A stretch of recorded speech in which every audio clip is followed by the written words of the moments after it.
Hello, and thanks for checking out Missed Meals and Cold Coffee. I'm Chef Lethal, and I've had some mild success on the internet as a live streamer, so I thought I'd bring those talents and my own life experiences to chat with you about parenthood. I'll cover topics ranging from infertility to the adoption process, while hopefully having some fun in the meantime. Now, before we get into the episode, my legal team has prepared the following disclaimer. This podcast is for informational and educational purposes only. Any medical advice or information given by the host, Chef Lethal, or any of his guests should not be taken seriously or acted upon without the express consent of an actual medical professional. Please call your doctor if you experience an erection lasting longer than 4 hours, as this may be an unintended side effect. Please follow Chef Lethal on Twitter at Chef Lethal Plays and on Twitch at twitch.tv/Chef Lethal Plays. Now, with that out of the way, on to the show. Welcome. Hopefully, welcome back. I think I'm going to say that every time because I mean it every time. Hopefully, you've listened to the other now 2 episodes, and this is the 3rd episode. Welcome to Missed Meals and Cold Coffee, show number 3. I'm, of course, Chef Lethal, and it's been good so far. Things are good. Today marks obviously the 3rd episode, and I have determined, previously I've announced and said that after the 3rd episode gets recorded and edited, I will actually put together the schedule. So today, I'm recording this on Tuesday, the 8th of December. I'm thinking I might start releasing them next week on Wednesday, say the 16th, at like 3 in the afternoon Eastern time. And just do one a week. So that'll be the 16th, 23rd, 30th. That gives me 3 weeks ahead of time, because Lord knows I am not good at keeping a schedule for anything. But if I already have 3 weeks of content recorded, then I have a better chance at actually maintaining the show, which is what I really want to do, because I've got some juicy thoughts and just a lot of ideas that I want to get through on this show, because I feel like it's really important. Things I wish I knew, things I think you should know, whether you have kids or don't have kids. If you're new to the show, thank you so much for listening. This is a show about parenthood. Whether you are going to have kids soon, you plan on having kids, you're pregnant, you know somebody, like, this isn't just for people with children themselves. Like, I want this also to be a show for people that know people with kids or are going to be having kids, because there's a lot of those people too. And, you know, it's important for those people to know how they can support their friends, or later on in the shows, give the perfect gifts to buy for baby showers, or just being a nice person for someone who has a child. So more to come on that. Obviously, this is episode number 3. According to my notes, those episodes are going to be like 9, 10. So a lot of stuff to get through first, but that's what we call a teaser. I'm teasing you, so I have to actually maintain the show long enough to get that far, because I do really feel like it's important. Otherwise, I wouldn't be sacrificing the little bit of free time I have to do this show. I am streaming currently on Twitch, twitch.tv/Chef Lethal Plays. If you are out there, say hello. If you're not, that's totally fine. I will be streaming these as I record them. There's really no schedule for the recording. I'm just gonna do a schedule for the releasing after everything's been edited, and there's really no editing that has to get done other than adding the fancy intro and the things on the back end, graphics and whatnot for YouTube and Twitch. But up front, of course, I want to go through some housekeeping items, which is kind of funny because I haven't done any housekeeping for my own house, because we have a kid, we've got kids, we've got a baby, and those things kind of go off to the wayside. It's most of the reason why I'm using a green screen on Twitch, because the room that I'm recording in is a wreck, but you can't tell because it's a kitchen behind me. Sorry for those audio only listeners, you can't tell what I'm talking about. I do want to give a quick shout out to the sponsors of this show, and that is you. If you are hearing my voice right now, you are sponsoring the show just by listening. If you do want to chuck $1 my way, you can go head over to Ko-fi.com/Chef Lethal. That's ko-fi.com/Chef Lethal. Chuck me $1. It means a lot to me if you just did that. And that's all. If you found something I say useful, helpful, or an otherwise insightful, feel free to say thanks there, or hit me up on Twitter, Instagram, all that stuff. I'm Chef Lou Plays. Just search it up and you'll find me everywhere you want to go. So, just a quick recap. Episode number 1, of course, we talked about my introduction and my history regarding feelings towards children, having them, meeting them, kind of the evolution of how I've come about, and to a lesser extent, my wife and I, like the family itself. Last episode, we talked about infertility and our struggles that we had, and hopefully that resonated with some people. And then today we're going to talk about foster and adoption, because you see, we went through the infertility. Oh, wow. I didn't do my vocal warm up, so I'm a little rusty. Also, I'm pretty sure I concussed myself yesterday loading the stroller into my wife's SUV. It's got one of those, the rear, the doors that kind of comes up, but our driveway is on a slight hill, and I wasn't looking, and I went to go load the stroller, and I definitely banged, like, I don't know, crown of my head. It hurt a lot, and I'm now blaming any blunders I make or misspeakings on being concussed. It's a joke. I didn't get it. It didn't hit that hard, but it's a funny thing to say to me. Anyway, that was a sidetrack. So anyway, we went through. We had infertility things, and the next step after we kind of closed the door on having kids, we're like, okay, we're not going to have kids. What are our other options, right? So, after many conversations, after many just deep introspective, I'll hit my microphone, introspective sort of conversations with ourselves and with our families and everyone that is kind of in our inner circle, we said, you know what, we've tried doing things naturally, we've tried using the medically assisted methods that I discussed I can say this now, last week. We even moved into a bigger house during the process of trying to do some of those infertility kind of side steps in preparation for our family to grow. So we went from what was our first house? It was like 1,400 square feet. It was the perfect starter home. I think it was a 3-bedroom, 2-bath. Absolute perfectly, like, amazing for a starter home. And we moved in this 4-bedroom, 3-bed, just monster of a house. And for the longest time, it was just my wife and I. It was just Mrs. Lethal and I. And we're just like looking around this house, like, what are we going to do with this place? Because we don't have kids. We can't, it's like, having kids seems to be the thing that eludes us. So we still wanted them, but we couldn't have them. So we had to figure something else out, right? So we started researching our options, right? And once you get past the point of we can't have our own kids, you start to have to look at having other people's kids. I don't mean stealing children, because that's illegal. I just mean the two main paths that you can go down, and they're sort of adjacent, but there's a split. You can either go through foster care or you can look into adoption. So to kind of go into the first path, we'll take the left path first, which I'm going to talk about is the foster route. It's the way that we actually wanted to go to begin with. Because we kind of had this thought also. We said, you know what, we can't have our own kids, so we're not gonna if we can avoid going through like the diaper stage, awesome, good stuff. I would really like to that be a thing. I don't want to have to go through diapers and infancy and all that stuff. If there's a way you can avoid it, and if you go through foster care, you're not going to get a baby. There's the likelihood of you getting a newborn or infant out of foster care is insanely slim.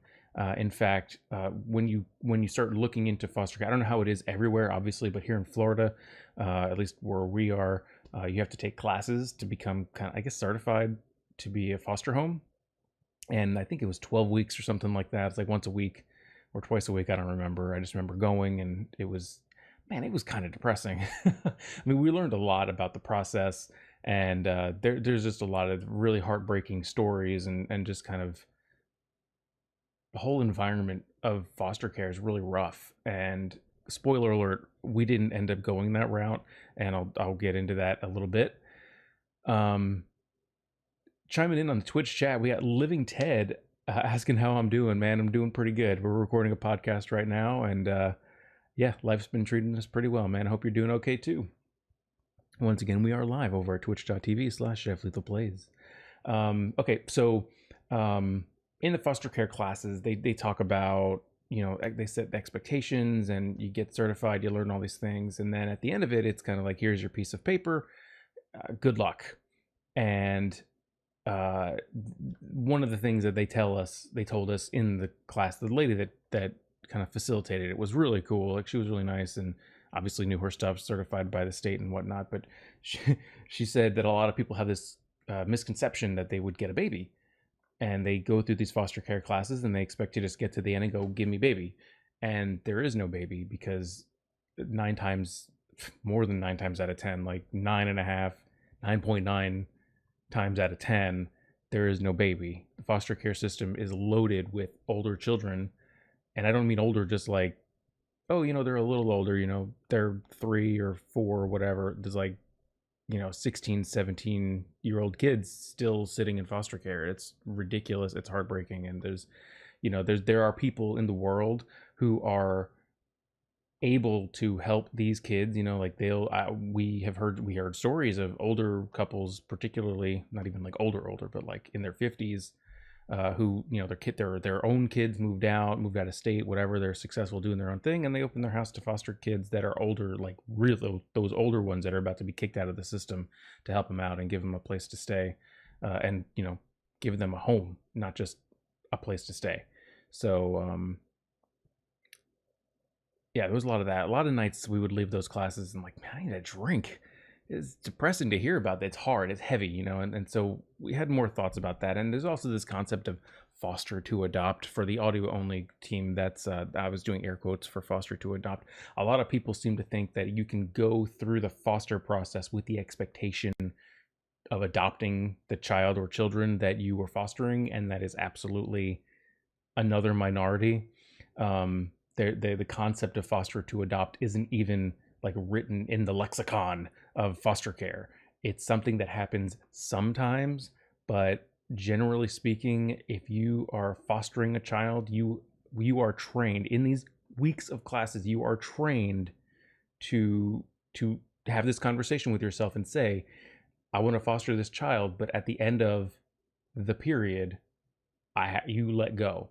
And you have to say goodbye, and that is it. You can still, obviously stay in touch and stuff, but if you wanted to, but it's not like, okay, I'm getting their room ready, I'm going to change their name, I'm getting the paperwork ready, so when the foster process is over, I can adopt them. It happens so infrequently that it's not, I think we, going into the process, we're like, oh, we could, maybe we could foster a baby, which I just discussed isn't a thing, and then foster to adopt, and you take it. But it in the rare chance that you even get a baby, you're probably only going to have that baby for a small amount of time before another family member steps up and says, okay, I want that kid, my niece or grand niece or whatever, out of foster care. I have a home for her and I want to take care, I want to be her legal guardian or whatever. I want to adopt her. So it's not something that you'd ever really be able to do. So we had that conversation with ourselves again and again. Twitch chat speaking up. Twisted DJ is a name I haven't seen in a long time. Hope you're well, man. Welcome on in. We're talking foster and adoption today, so we're just getting started. So Mrs. Lethal and I had to have the conversation with ourselves after these classes. It's like a 20-minute drive from where we had to take the class to where we live, and those drives home were like, what did you think about the class this week, and how does that change how we feel, and what do we think? And so what didn't change is that we really didn't want an infant. Like, we don't really want a newborn, so that was okay. And we have pretty, like, Mrs. Lethal more than like 10 times more than me. We're pretty generous people. She's the most generous person I've ever met in my life. No hyperbole. She's incredibly thoughtful and unbelievably generous. And so we kind of came to this thought of, okay, if we do foster and we get these children, how many can we help? It becomes a matter of numbers of and I hate to say it like that, but it becomes a matter of, we can help, X number. If we can't have our own, we can help multiple children who are in a bad situation be in a better situation. Um, but then there's also the flip side of that, of it's not a simple, oh, hey, I've got this kid out of foster care and they're gonna appreciate me and they're gonna love my home and they're gonna love me and they're gonna thank me every day. And no, these kids have had a hard life, especially if they've been in the foster system for 12 years, 14 years. Like, they're not gonna be happy to see you. They're gonna be pissed because they probably have been in the system for years and they've been transferred from home to home to home, or they've gone from foster family to foster family, or they're living in a foster home. And it's not like this rosy situation. These kids are more grown up than a lot of grown ups I know. What they have to go through, they force, that forces them to grow up, and it's not fair. It's the world we live in, and it's cruel and it's terrible and it happens. So that was a big part of what we wanted. We were thinking about it, and then in the end we said, oh gosh, I mean, we could do it, but we are semi-young, successful, youngish. I just said young. We are semi-young, semi-successful professionals, and it would be really hard for us to dedicate the amount of time that would be needed to not only take care and give the child the care they need, but also the mentorship and just the hard work that goes in that they don't talk about, to better them and make them a better person. So I said, maybe not foster care. Let's look at adoption. Okay. So adoption's funny because it's a lot different. But they're so, like I said in the beginning, they're kind of adjacent. So they're two separate paths, but it's kind of like they separate and then they're perpendicular. That's the right term, right? No, they're parallel, not perpendicular. That would be a T-bone. They don't crash in. Oh my goodness! On the Twitch chat, we have Pikachu Poo, my good friend, rating the podcast. Thank you so much, you beautiful human. Again, if you're listening to this on the audio version, whenever I record these on Twitch, you can come in and say hello to me, just like Pikachu Poo did. A wonderful friend. Thank you so much, Pikachu. She was playing Fortnite today, which I've tried and I'm terrible at. So there's that. I miss you too, Pikachu. Thank you so much for stopping in. I really appreciate it. So recording my podcast right now. It's called Miss Meals and Cold Coffee. If you're coming in from Pikachu's raid, I'm Chef Lethal, and right now, like I said, recording a podcast about parenthood. Not only about the experience of having a child, if you're expecting or if you have a kid or whatever, but also if you have a friend that is expecting, or if they're going through something. Hopefully, my goal for this podcast is to help those people as well. Educate them to help those people, and kind of just help the world be a slightly better place. If I can make the world slightly better, then I think I've done my job here. Though the best chef on Twitch, Twisted DJ, tells me, well, I wish I could say a cooking stream is in the future, but yowza. All right, back into adoption. So the two paths, adoption and foster care, split, and then they're parallel, not perpendicular. We just determined that. That's a timeout, and these are perpendicular. So they're both potentially long processes with foster care. And let me kind of take a step back here and say that we legitimately investigated going through. It wasn't like we just went through the classes for foster and just said, oh, it's not really. We went to some events, we met some kids. We were thinking seriously about it. We almost did it. But then, through some conversations, we said, hey, maybe it's not for us.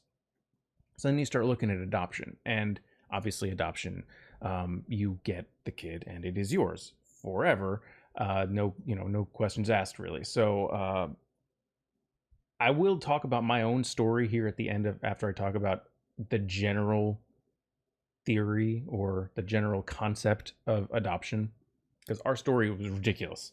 Our story is Like, you just wait. There's more. But anyway, so normal adoption is potentially long experience. It's a long process, potentially, usually, sometimes depends on where you are. So, what ends up happening in a normal scenario, usually, I have to like caveat the heck out of this because everywhere is different. But from what we've learned, uh, basically, you and your partner. Okay, so another caveat I'm just going to put up front. I'm just going to say uh, I'm going to use the terms like husband and wife because that's my life experience. I know there are, same sex couples and a whole spectrum of people that adopt kids together, and I'm not going to get into using every single pronoun. I apologize if that offends you, but it's just easier for me for the sake of getting words out of my face into the microphone to just say husband and wife, man and woman, yada yada yada. You get it? Get it? Good, cool, awesome. So the husband and wife look at each other and go, okay, we want to go through the adoption, but we want to adopt our own kid. Yay! It's a tough call to make, especially if you can't have your own kids. To make the transition from we're giving up having our own natural born child to adopting somebody else's, hopefully, potentially naturally born child. Um, it's hard. It's really hard. You have to be fully content with that decision because there's no turning back. Once you sign the paperwork and you have a kid in your possession, there's no like I changed my mind or we're pregnant now and we no, it's yours. Like you made this cake, you better eat it. Is that a saying? I think I just made that up. I don't know.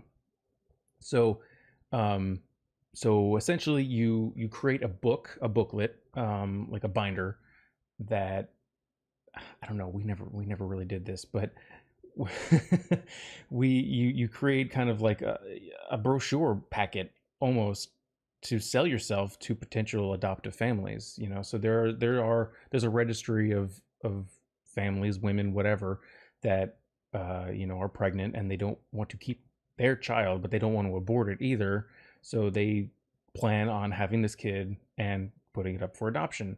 So what they will do if they're a responsible lady is they'll go to one of these organizations, and there are many, and they'll say, hi, obviously I'm pregnant and I don't want to keep it, but I want somebody else to have it. What do you got for me? And they'll hand over a stack of binders, and they'll be for this person to look through and say, I like this family or I don't like this family, or and whatever. So it's kind of like you have to sell yourself to these women, to these families that want to give their kid up for adoption, to say, this is I don't again, I don't know what's in these books. We never really did it. I'll talk about my story later, but it's kind of weird, right? So like you have to sell yourself to say I we will be good parents and here's why I think that, kind of thing. Like here's an essay. Here's a 5-paragraph essay with citations, references, I don't know. Also about adoption, it's expensive. Foster care, potentially free. There's that. Depending on where you are and what state you're in, there's a little stipend they give you. Ooh, but it's not much. It's like $50 a month. But adoption is very expensive, and it can be. So obviously you can go, what's the word? Domestic. You can do a domestic adoption. You can do international adoption. International, clearly more expensive. But for us, I would say if you're looking at adopting a normal, quote unquote, normal adoption in the United States, and you live in the United States, a domestic adoption, it's probably going to cost you, like, plan on spending. It's weird to say this. It's weird to say it like that, but plan on it costing at least 10 grand, at least minimum, potentially a lot more. So with adoption as well, not only is it because it's more expensive, you have more flexibility. You've got people that are willing to, reach out to you and say, through the company, of course, you don't get your information out there directly, but you get the company that you work with, and they say, okay, we've got this lady over in Tampa, here's her story, and they give you her binder. So you're trading binders. It's like middle school. And you get to look at her and go, I don't want it. I don't want that kid.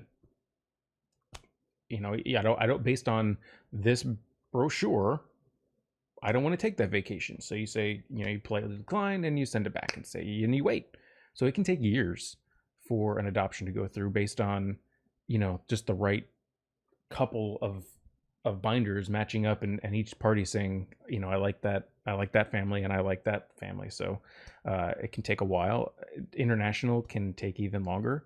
There's a whole nother set. I'm not even going to get into that because we didn't even look at it, because no, no, thank you. That's a lot. I think with wowzers, I have to stop the podcast again to just say, Twisted DJ coming in on twitch.tv with renewing his subscription to my channel, which is unbelievable. So thank you, Twisted DJ. I think last time you did that, I absolutely roasted you for subscribing to an essentially dead channel, but hopefully I'll be at least keeping up with the podcast. So thank you so very much, my friend, and I hope you are well. And now back to the show. I don't know, I'm not going to edit those out. If you're listening audio only, you're missing out on the live interaction on Twitch. We got some beautiful people in Twitch. Did I mention 19 months of subscription for Twisted DJ? That's incredible. He even mentioned again, I'm the best chef on Twitch, which I agree with, but I don't think I'm allowed to say that. I think that comes across a little narcissistic or something. Anyway, back to the show. So, with a quote unquote normal adoption, you're probably going to get a baby, because the women are generally planning on that. There are cases where older children are put up for adoption, whether it be straight adoption or through foster, but generally speaking, adoption, you're going to get a baby.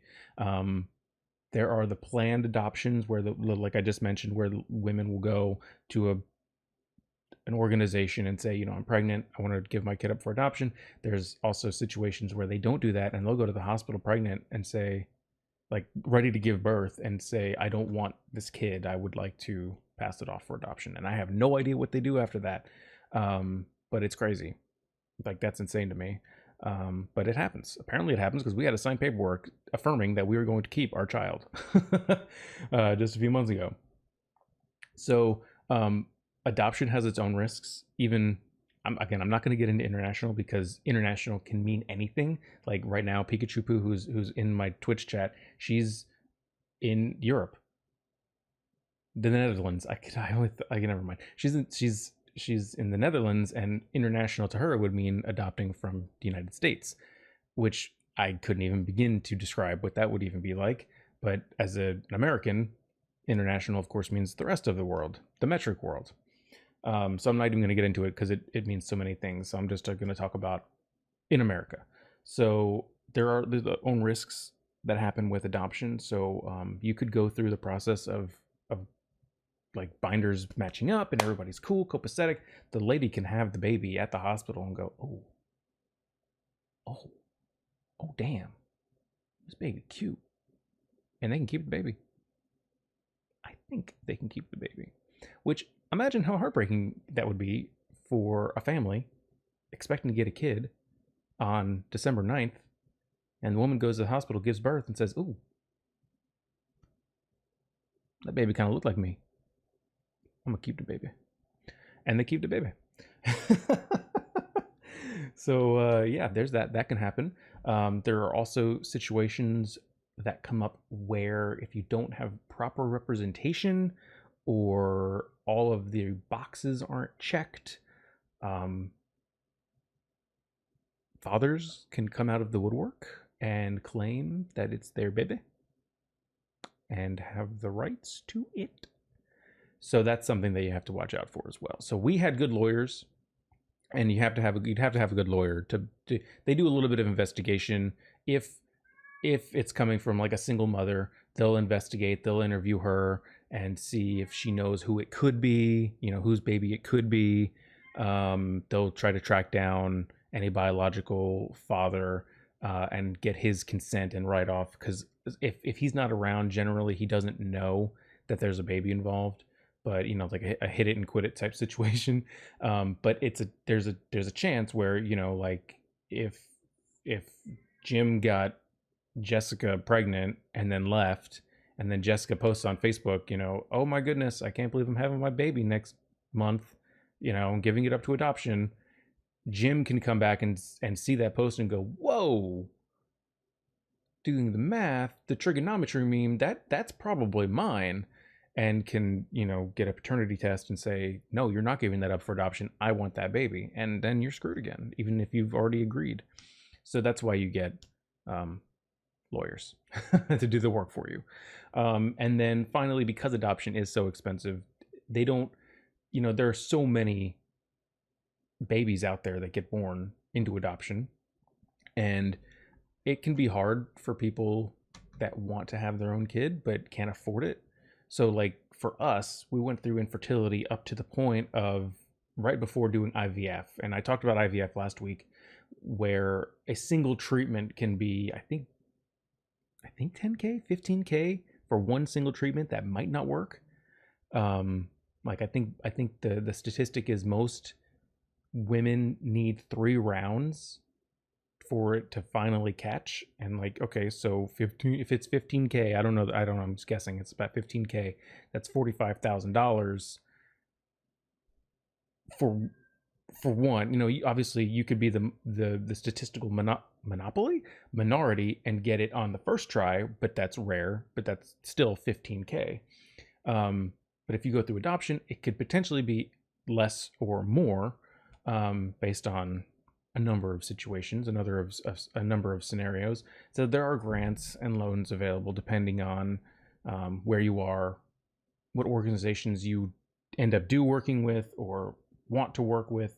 So there are options, and it's still not easy. Like you're not, the chances of you getting, unless you have like a rich benefactor, friend, sugar daddy, mama, I don't know, you're probably not going to get the whole thing covered. Like, and depending on how long you wait through like getting your binder set and making the decision to adopt, depending on how long you wait, you may not have time to save. You may have time to save. If it's, if I decide today that I want to adopt and it's December 8th and we start saving now, like throwing all of our extra paycheck into a savings account, and then next year on December 8th, we get a call and says, we have a baby ready for you, obviously that's going to help. And then we could still apply for grants and loans and stuff, but it's still a lot. So there's a lot to think about. And the one thing I can say, going kind of piggybacking off of the infertility talk, where I spoke about, if maybe you're not having that issue, or you're not having kids, but maybe your friend is, or trying, and they have an issue with infertility. The thing with that is just to be as supportive as possible. Really nothing you say is going to help. Just be there to be a shoulder, be an ear, be whatever they need you to be. If you know somebody going through, the adoption process, that can still be heartbreaking. Even though you've started the process and that it can end positively, the waiting can kill you, not literally, but it can be really hard to be sitting there just waiting and thinking like, okay, we submitted our binder 6 months ago. We haven't gotten a single call. What's wrong with us? Why don't people like us? What have we done wrong? What could we do different? Like, all these things start going on in your head, and it's ridiculous, and then you start, what's really messed up is you start looking on internally and what's wrong with me? What's wrong with us? Why aren't we being picked? But it could just be that it's a slow month, or it's, whatever, it's just not working out, or you're with the wrong company, or whatever. So in that case, if you're a friend of somebody going through that, the worst thing you could do is ask how they're doing, in my opinion, because they're either going to be polite and say, oh, it's fine, we're just waiting, babies, are little miracles, and they're on their own time, or it's going to bring up feelings for them and they're going to get upset. So it was hard for us going through all of this, because none of our family had, with one exception, none of our family members had gone through any sort of foster classes or adoption, anything. So we didn't really have anybody to talk to about it. It was like our parents tried to do their best to help us through or give us advice, but they don't know what they're talking. You don't know what you're talking about unless you've gone through it, is really what it is. So don't don't sit and try to posturize. No, isn't that when you slam dunk on somebody in NBA? I don't know. But like, don't just try to say nice things to make somebody feel better. Like, you know, and I think also asking somebody if there's anything you can, and this is kind of just in general advice, asking somebody if there's anything you can do is a nice gesture, but a lot of times people feel awkward actually taking you up on that. Um, it can be weird for people. So either just do something nice, like order a meal for somebody, get them an Uber Eats, find out what they like to eat, and send them a Grubhub meal, not sponsored, but would definitely take the money. Send them a meal, whatever, just tag them in a meme on Instagram that would maybe make them laugh, just things to help lighten the emotional burden, because it can just be heavy. And any moment of levity or just thoughtfulness would really just go a long way. Even if you can't offer advice or help in any tangible way, I guarantee, having someone open up their phone and chuckle a few seconds because you sent them some picture of a goat in a tree, singing Taylor Swift or something. I don't know. Why did I think Taylor Swift? That's really weird. If it makes them laugh, then you can check mark for the day. You've done something good for them. So just something to keep in mind as well. So even if you're not going through that, there's a pretty solid chance that you're going to run into somebody that you're close to, that is, and being able to help them is a really good thing. Of course, in my opinion, I like to help people as much as I can. Sometimes it's not. Why did I'm messing with my lumbar pillow and now I feel all weird because I took it out. Anyway, okay, so that's kind of the normal scenario for, at least as I understand it, for foster care and adoption. So now I get to talk about the fun part, and that's our story. And by our story, I don't mean like me and Chad, because we don't really have a story. I mean, I could get into my streaming story, but that's for a different show. I don't have that one planned. But for Mrs. Lethal and I, so obviously infertility stuff didn't work out. Foster classes didn't work out. But through the foster experience, we met a lot of people. And because we had essentially gone through the motions of, trying to connect and going to supplemental meetings and things after the classes ended, we also plugged ourselves into two churches, our own and one that we used to go to, like huge mega church here in Orlando, because they're really big on adoption, both of them. And we got plugged in with people, and we had meetings and just networking in my older age, I'm finding, is very important, though I still hate to do it at my actual job. If anyone from my actual job is listening, that was a joke. So we didn't want to do foster care, and so we start thinking about adoption. And I can't remember the exact details of how it all kind of came together. And I'll just preface all this by saying that our adoption story is unlike anything pretty much anyone has ever heard of that's in the adoption world. Like, it's very, very rare what we got, what happened to us, the cards that we were dealt, yada, yada, yada. Very fortunate, very blessed, and pretty crazy. So through all of these processes, we got connected with different lawyers and different organizations. We knew somebody, and we're semi-close with someone who worked at one of those adoption sort of organizations that help women through pregnancy and whatnot, to prepare for adoption, to give their child up for adoption. So we knew from her some of the back end things, and she had connections that she got us with. So we had like several people that we knew of, right? So one day we got a phone call, and I'm probably missing some prior details, but I can almost guarantee I'm missing some details. It's been a few years, both literally and kind of mentally and drinkingly. But anyway, we got a phone call that says we actually have some children that need a home, and we think you would be perfect. Now, we were not expecting that phone call, but we took it, and we're like, okay, we don't have a book. Like, we never created a binder of our. We never created our. What am I going to call it? Our selling, our highlight reel. We never created that. But it was just that a lawyer friend, through some of our connections, reached out and said, I had this case come across my desk. He passed it over to one of the guys that we met, like the elder people at one of the churches, and said, Dan, I don't remember the guy's name. Even if I did, I wouldn't say his real name. Dan, I remember you telling me about the Lethal family, husband and wife looking to adopt. I think this is going to be the perfect case for them. Now, keep in mind, we didn't want a newborn, like through adoption, through whatever. We said, if we can't have our own, we don't want a newborn.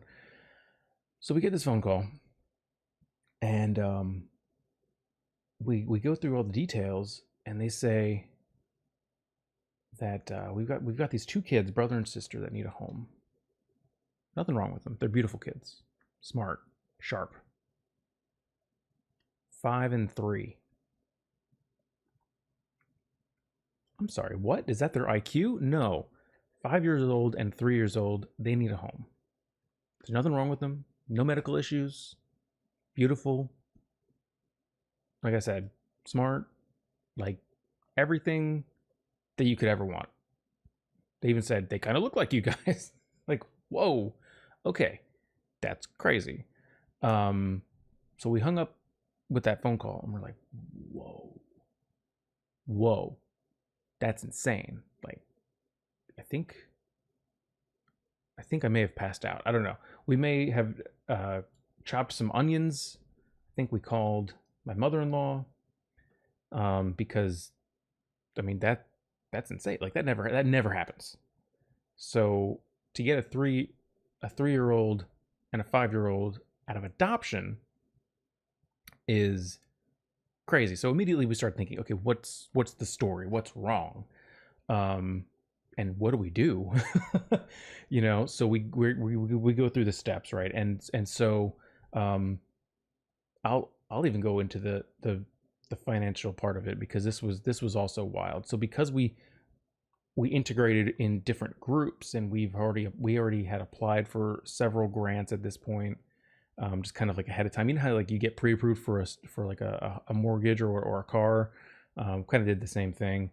And then especially once we started meeting with certain people, we said, okay, we're gonna go ahead and start kind of getting the ball rolling just in case. And then we got this phone call, and we said, okay, we're definitely gonna have to start moving the ball. And actually, we're probably talking about right around this time of year. I mean, it was December 20, I should know what year I adopted my kids. 2016.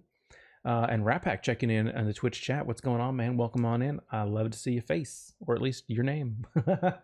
So anyway, so we're talking like almost exactly 4 years ago, and we get this call, and we say, okay, shoot, what do we do? So I'm gonna skip around. I'm not gonna completely linearly tell the story. The whole thing. 2 kids. $35,000. You heard that right, folks. If you didn't hear it, then that's on you. But yeah, so we immediately freak out, and we ended up getting. We opened up a website. We didn't open it up, but like there are websites to assist. It's basically like we kind of, in a way, like crowdfunded part of our adoption fee.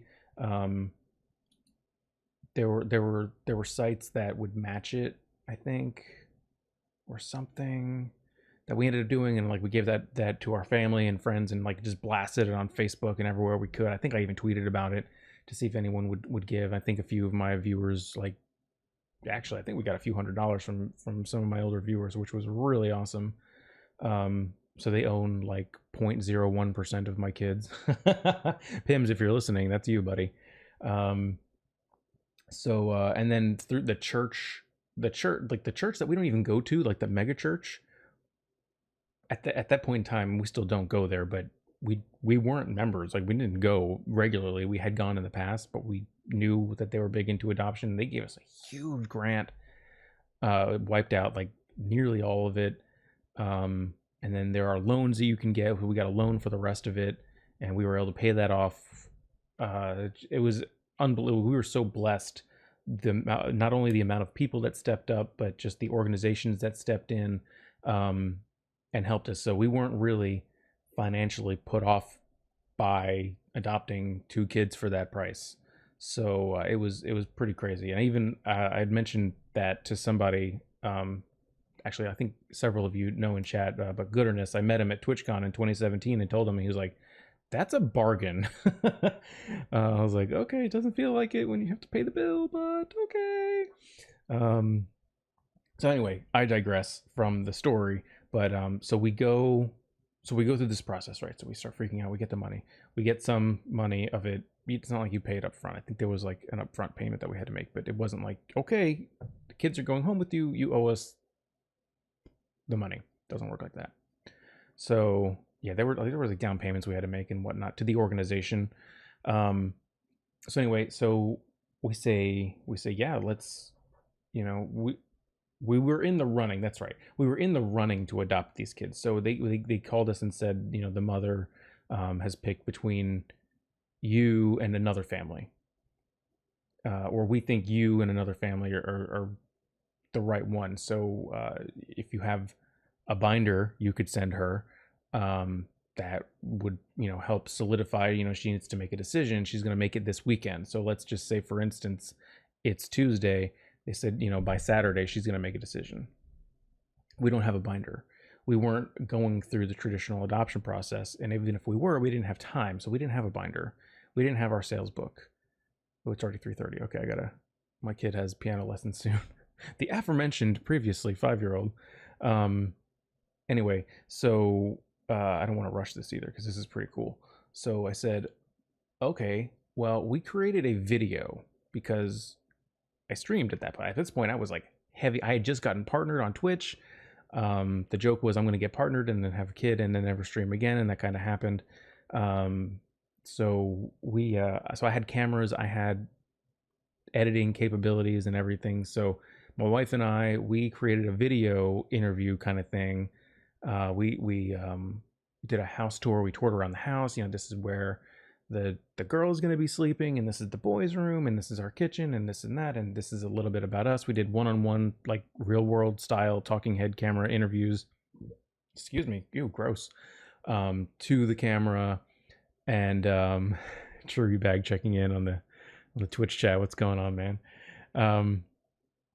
So we created this video. I edited it down and made it look pretty good, and then we shipped it off. And I think Mrs. Lethal put together a flyer anyway of some pictures of us and our cats and dog and everything, and just kind of us looking happy. And I think we had a little paragraph in there about us, and sent that as well. And then we waited. So let's pretend like it was a Tuesday. I don't remember the exact day that it was, but I think it was either Saturday, like either the day of or the day before the decision was supposed to be made. We got the phone call and said, you were picked. And that's when my world came crashing down. No, I'll finish this story on episode 4. I'm just kidding. I reel you in only to cut you loose. No, so we got the call and we're like, oh my God, we're gonna have 2 kids. And so we didn't know the timeline. So they ended up telling us, what the process is gonna be. And they say, okay, so it's Friday. She just made this decision. They want to meet on Wednesday. Like her goal, the woman's goal was to have these kids adopted out by Christmas. Okay, so there was no time. And keep in mind, we didn't expect any of this to happen. Our house was still in, live free and carefree mode. So the bedrooms were spare rooms. One of them was just a junk room. The other was where I used to stream, and the other was our guest room. We didn't have anything set up. So we called in, and Mrs. Lethal's friends stepped up and created like a coalition of support, and we had a weekend where all of our friends came down. They helped us paint the rooms. They helped they helped with everything. They decorated a Christmas tree for us because we had no time to do anything. People brought over gifts, like tons and tons of gifts. Strangers, people, our friends went to their churches and their communities and their network and said, "We've got this family, this husband and wife that are adopting these two kids. They don't have anything. They don't have any gifts. They like Christmas is right around the and we got dozens and dozens of gifts given to us by strangers, by people we knew. Like, it was insane. But so let's just say, for instance, today's the 8th. It's Tuesday. We get the call on Friday the 11th. She wants to meet us on Wednesday the 16th. I'm using real life time frame here. It's probably really close. So she wants to meet us in a week, 4 days after we agreed to meet, kind of thing. So, so another kind of perfect scenario out of this is that the person lives only like an hour and a half away, so it's not even really like a long drive. So we say, okay, yeah, sure, let's go on Wednesday. And so Wednesday comes, and we're freaked out, we're stressed to the max, but the house is ready, at least, it's like things are happening. Or maybe even I might even be a week off. I think we had a week to kind of decompress. We met them on the 16th, so we drive up an hour and a half on the 16th. Forget everything I just said about it being this weekend and just transpose it to next weekend.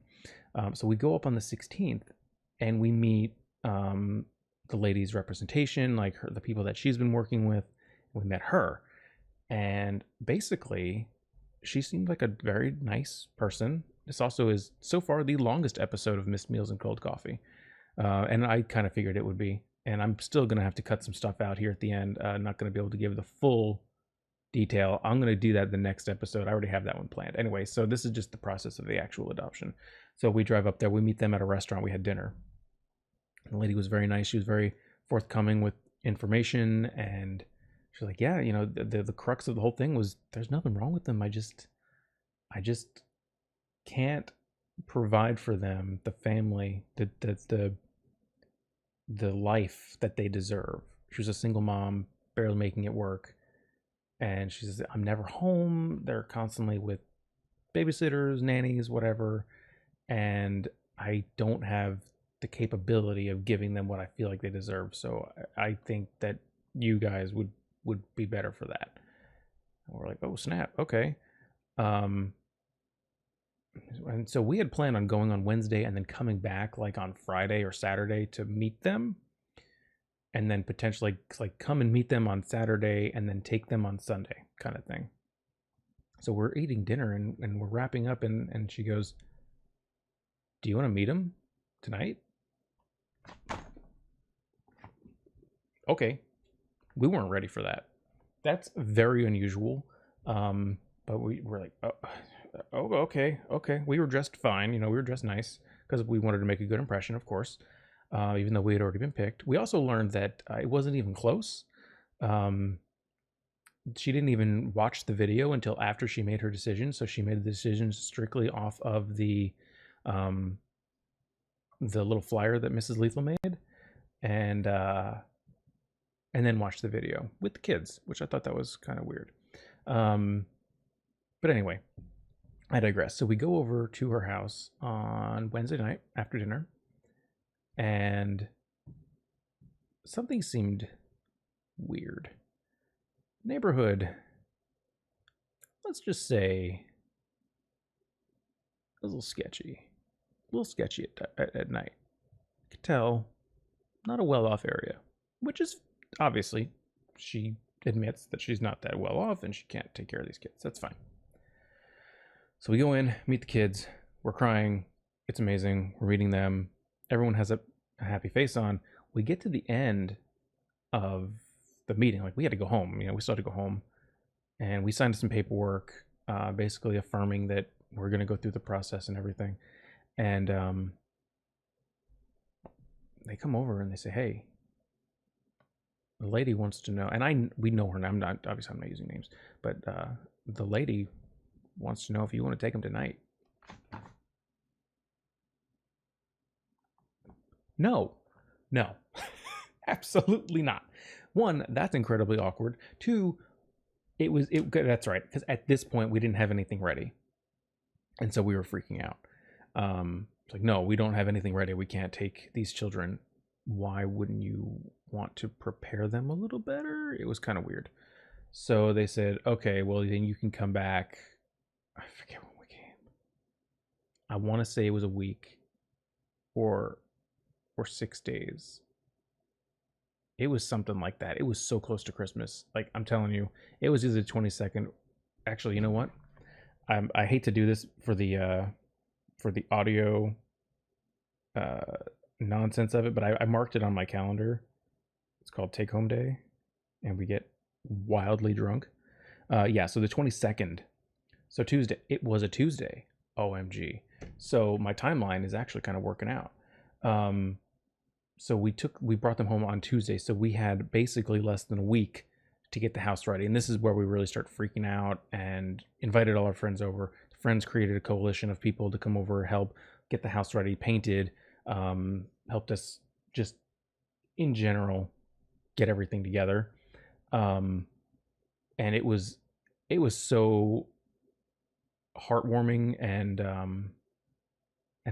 just humbling to see all these people come together, strangers coming with gifts and just nice thoughts and nice things. It was amazing, absolutely amazing. So at the end of this, and this is where I'm going to end kind of that part of the story, because the next episode I'm going to talk about actually adopting. That was a weird laugh. I don't know why I did that, but there's a whole we will never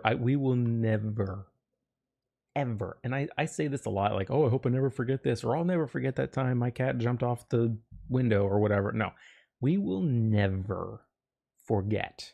Hashtag never forget December 22nd, 2016. We will never forget, and I will tell you why next week. But we ended up going on the 22nd and we got them. That's the end of the story. So the adoption was successful. People that we've never met, still haven't met face to face, came together to help a family in need. We ended up taking these kids. We have them. I made jokes on Instagram. I'd post pictures of them and I would do the hashtag adopt don't shop. Ha ha ha, I'm really funny. I fell right perfectly into the dad role with dad jokes. I had already been practicing for decades.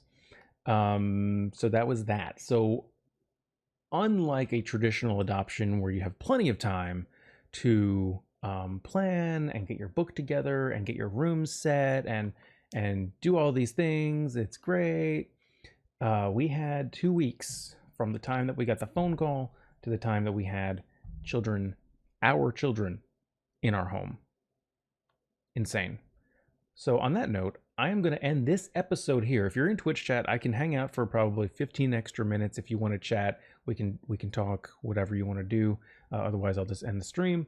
But to close out, I just want to say thank you so much for listening. If this is the first show that you're listening to, please listen to episodes 1 and 2. As soon as I get this one edited and put together, I'll upload it and put together an actual schedule. So starting on Wednesday the 16th, I'm going to say 3 p.m. Eastern time. I'm going to release it. Right now, it's only going to be on YouTube, Twitch, and on Anchor.fm for the audio only version. Hopefully, as kind of this progresses, I can get it added to Spotify and whatnot. But if you found this at all useful, I appreciate any positive feedback. Negative feedback you can keep to yourself. You can always support the stream by heading over to twitch.tv/ChefLethalPlays. Hit the subscribe button if you want to feel crazy. I also accept bits and tips through that avenue. I'm also on Ko-fi. ko-fi.com/cheflethal If you want to chuck $1 at my face and let me know that I'm doing a good job, please feel free to do that. Don't hesitate, because hesitation is for losers or something. I don't know, and you're definitely not a loser. Anyway, that's it for me, Chef Lethal. Thank you so much for listening to this episode of Missed Meals and Cold Coffee. I don't know how I'm going to end this now, so this is really awkward. I didn't write down, I need to put down like an actual organized ending. So this is Chef Lethal signing off for Missed Meals and Cold Coffee, episode number 3. Catch you next time.